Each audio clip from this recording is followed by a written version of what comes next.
Imam Syafi'i satu hari mendapat surat dari gubernur Mawaro An-Nahr, Transoksania, Afghanistan di sekitarnya lah. Gubernur namanya Abdurrahman Al-Mahdi. Siapa? Dibuka suratnya Imam Syafi'i. Isinya, Syekh, saya ingin paham syariat Islam dengan benar. Bagaimana, Syekh? Imam Syafi'i memanggil muridnya namanya Robi' bin Sulaiman Al-Muradi. Siapa? Robi, ada surat dari gubernur. Ayo kita balas yuk. Aktub risalah. Ayo kita tulis surat. Imam Syafi'i ngendikan, Robi nulis. Risalahnya Imam Syafi'i balas Abdul Mahdi akhirnya berjumlah 300 halaman. Itulah yang terkenal dengan kitab Ar-Risalah. Tidak ada yang ingkar kecuali di Indonesia. Aneh ya? Aneh tidak? Aneh tidak? Di Irak ahli nasab ada, di Syria ahli nasab ada. Imam Syafi'i ini mujaddid minal muhibbin, tidak pernah mengingkari. Sayyidina Alwi bin Ubaidillah tidak pernah mengingkari nasabnya sampai kepada Rasulullah sallallahu alaihi wasallam. Imam Abi Hanifah, Imam Ahmad ibn Hanbal, Imam Malik, para ulama-ulama terkemuka tidak ada yang ingkar kalau Habib Alwi bin Ubaidillah itu Ibn Ahmad Muhajir ilallah itu memang benar sampai kepada Rasulullah sallallahu alaihi wasallam, kecuali di Indonesia. Dan itu datangnya musim-musiman.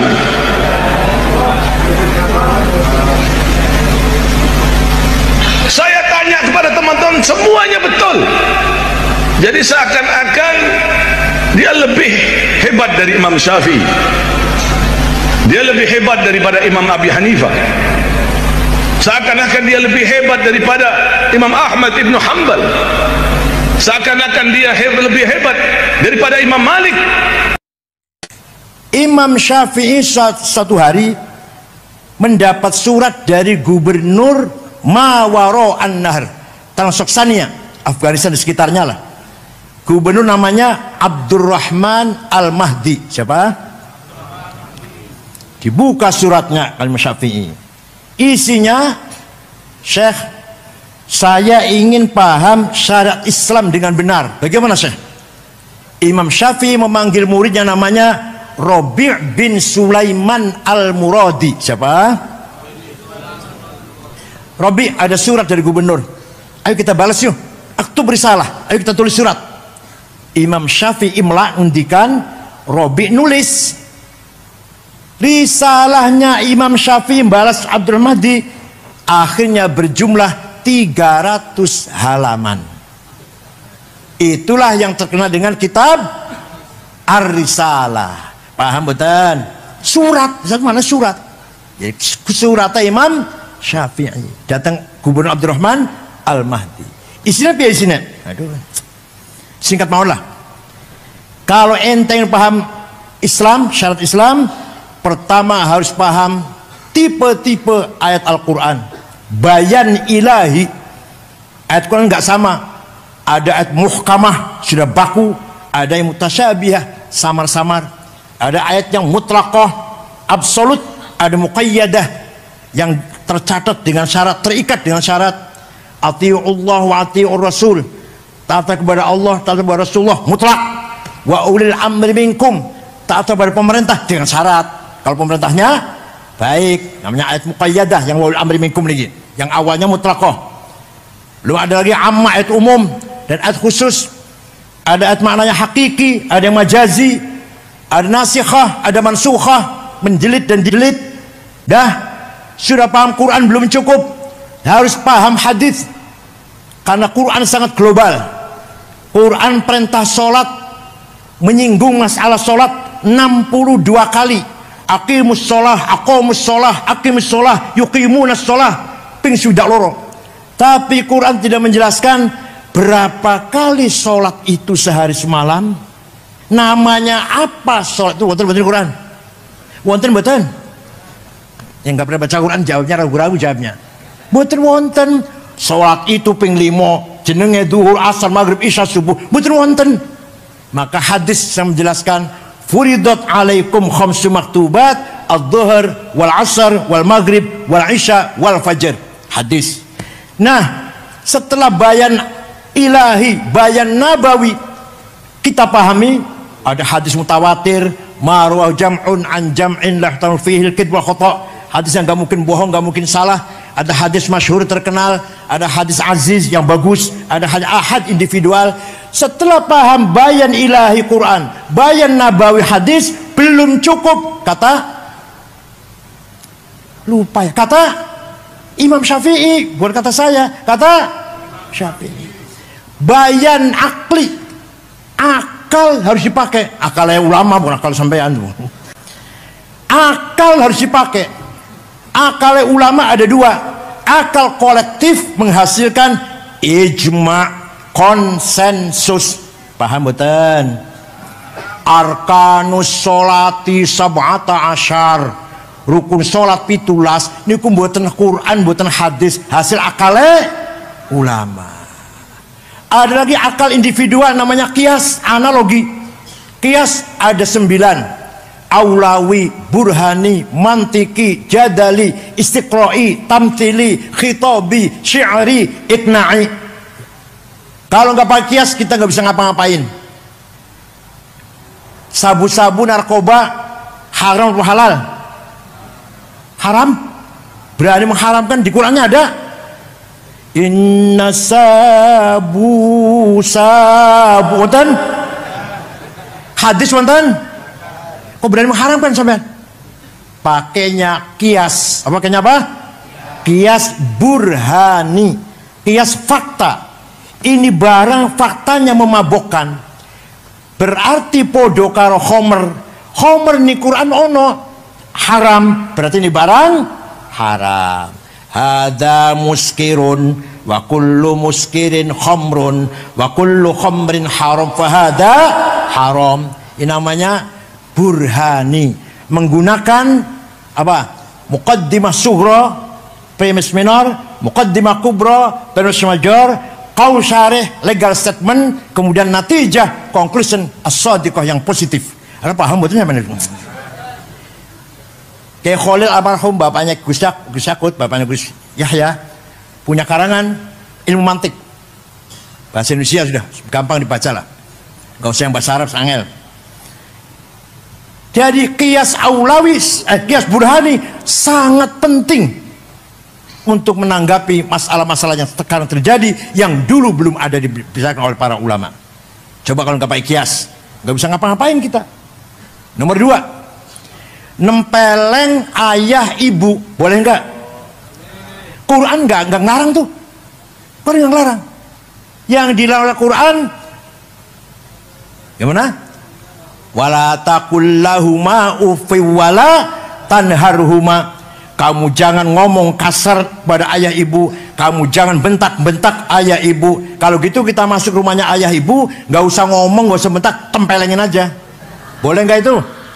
Boleh nggak? Kok nggak boleh, kenapa? Quran betul larang kok.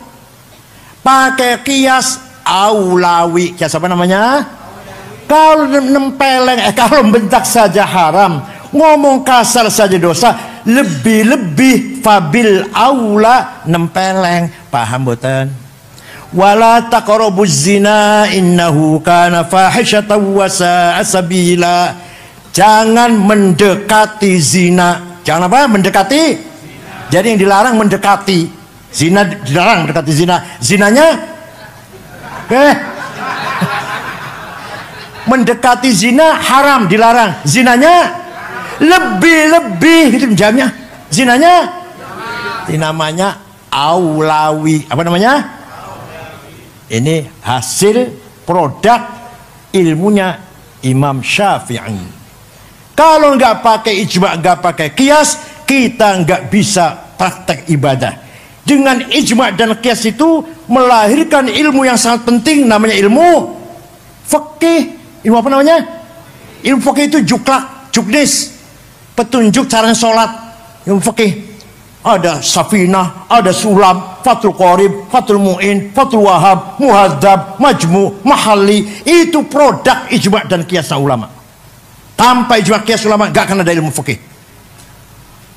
Kalau nggak pakai ijma, ikut ulama, nggak ngerti ijma' qiyas, nggak ikut ijma' qiyas, nggak bisa ngapa-ngapain. Ayo, ada orang sholatnya bagus. Saya tanya, Ustaz, sholatnya bagus sekali. Pak, bener sholatnya lah. Belajar di mana? Oh, saya belajar Quran dan hadis. Wallahi bohong. Demi Allah bohong. Kalau ada orang sholatnya bagus, belajar Quran hadis, bohong. Jawabnya yang benar, belajar dari ayah, diajari ibu sejak kecil, belajar dari ustadz di madrasah, dari imam musola sebelah rumah. Nanti imamnya itu dari gurunya, dari kainya, dari syekhnya, mentok tenggone Imam Syafi'i. Imam Syafi'i gurunya antara lain gurunya Imam Malik. Imam Malik gurunya Imam Rabi'ah. Imam Rabi'ah gurunya Imam Khorijah. Imam Khorijah putra sahabat Zaid bin Thabit. Sahabat saja muridnya Kanjeng Nabi, sahabat. Jadi kita ikut Imam Syafi'i berarti kita ikut Rasulullah sallallahu alaihi wasallam. Paham mboten? Jasanya luar biasa mboten?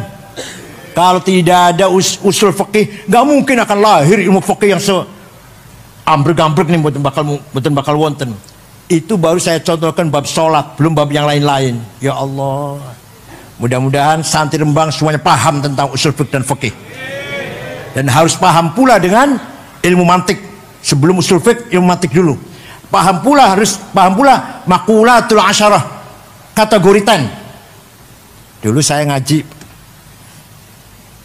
ada kitab namanya Ja'a Zaidun, kitab cilik Ja'a Zaidun. Di antara dalam kitab Ja'a Zaidun ada makulatul asyarah. Kiai ini mboten paham. Ya maklum. Zaidut tawilul abyadu ibnu maliki fi baitihi bil amsi kana muttaqi biyadihi saifun lawahu faltawa fahadihi maqulatun ashrun sawa. Zaidun utaiman Zaid itu atawil wonge dhuwur, al abyadu kulite putih, Ibnu Malik anake Man Malik, fi baitin jero omahe bil amsi wingi kana muttaqi tongkrong, biadi saifun tangan nyekel golok, lawahum bengkokaken sapa Zaid ing golok, faltawa moko dadi bengkok apa golok. Paham betul? Waktu itu saya nggak paham. Setelah sekarang saya paham ilmu kategori 10. Zaidun esensi, at-tawil quantity, al-abyad quality, Ibnu Malik relasi, bil amsi times, fi baitihi place, kana muttaqi posisi, biadi saifun tangan golok to have, lawahu aksi, faltawa reaksi. Paham? Siapa itu? Siapa orang itu? Oh, itu Gus Dur. Seperti apa Gus Dur itu orangnya? Apa kualitasnya? Kehebatannya apa? Hubungannya apa dengan orang lain? Kapan? Di mana? Gus Dur presiden. Kapan? Tahun berapa? Di mana? Di Indonesia. Posisinya kuat apa enggak? Namanya posisi, namanya karena mutaki. Biadi saya pun tangannya Gus Dur nyekel golok itu artinya apa? Punya aksi apa? Punya kekuatan apa? Gus Dur itu sudah punya kekuatan, kemudian aksinya seperti apa? Kalau udah beraksi dengan kekuatan itu, reaksinya seperti apa? Itu namanya kategori 10. Paham boten? Dipesan harus diajarkan, dan gurunya ngajar harus pandai menjelaskannya. Wa ma kanal mu'minuna liyaghfiru kaffah. Orang NU, orang santri jangan semua jadi DPR. Artinya jangan semua jadi tentara, jadi polisi, jadi ASN. Harus ada yang khusus diem tafakuh fiddin. Falaula nafara min kulli firqatin minhum ta'ifatul yatafaqahu fiddin wal yunziru qaumahum idza raja'u ilaihim la'allahum yahdharun. Harus ada santri kiai yang duduk di pesantren khusus tafakuh fiddin. Enggak usah anggota DPR, enggak usah jadi ASN, enggak usah jadi polisi, enggak usah jadi camat, enggak usah jadi tentara. Paham boten? Lihat tafakuh fiddin, agar mendalami ilmu agama. kalimat menggunakan fi'il mudhari. Fi'il mudhari itu zamannya hal dan istiqbal. Artinya apa? Memahami agama harus kontekstual, harus cara yang nyambung dengan situasi sekarang, kebutuhan sekarang, harus kontekstual. Faslun fil hiwalati, pasal ini menjelaskan letter of credit.